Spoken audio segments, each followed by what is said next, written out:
Hi అండి. ఇప్పుడు మనం చపాతీతో ఒక టిఫిన్ చేద్దాం. టిఫిన్‌లా తినొచ్చు, ఇది ఈవినింగ్ స్నాక్‌లా కూడా తినొచ్చు. చపాతీలని చిన్న చిన్న ముక్కలుగా ఇలా చించుకోవాలి. చిన్న చిన్న ముక్కలుగా కట్ చేసుకోవాలి.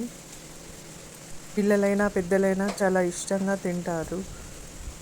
ఇప్పుడు స్టవ్ పైన గిన్నె పెట్టి దాంట్లో కొంచెం ఆయిల్ పోయాలి. ఆయిల్ వేడయ్యాక ఆనియన్స్ వేసి ఫ్రై చేయాలి. ఆనియన్స్ చిన్న చిన్న ముక్కలుగా కట్ చేయాలి.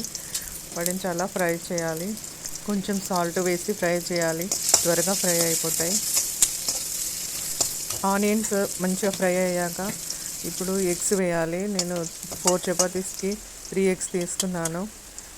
ఎగ్స్ వచ్చేసి 3 ఎగ్స్ పగలగొట్టి దాంట్లో వేయాలి. ఎగ్స్ తింటే ప్రోటీన్ కూడా వస్తుంది కాబట్టి అప్పుడప్పుడు ఇలా చిన్న చిన్న వెరైటీగా కూడా చేసి పెట్టాలి. పిల్లలకి ఇష్టంగా తింటారు. ఇలా ఫ్రై అవుతున్నప్పుడు కొంచెం పసుపు వేసి చిన్నగా ఫ్రై చేసుకోవాలి.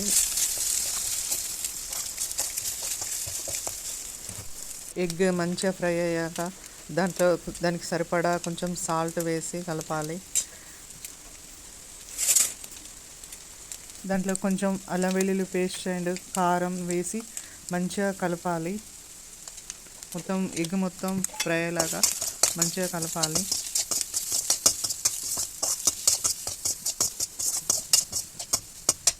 ఇప్పుడు చపాతీ ముక్కలు చేసుకున్నాం కదా, అవి దీంట్లో వేసి మొత్తం కలపాలి.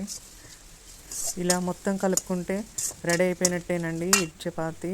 ఇది చాలా టేస్టీగా ఉంటుంది, యమ్మీగా ఉంటుంది. పిల్లలు పెద్దలు అందరూ చాలా ఇష్టపడతారు. మార్నింగ్ టిఫిన్కైనా బాగుంటుంది, ఈవినింగ్ స్నాక్ అయినా బాగుంటుంది.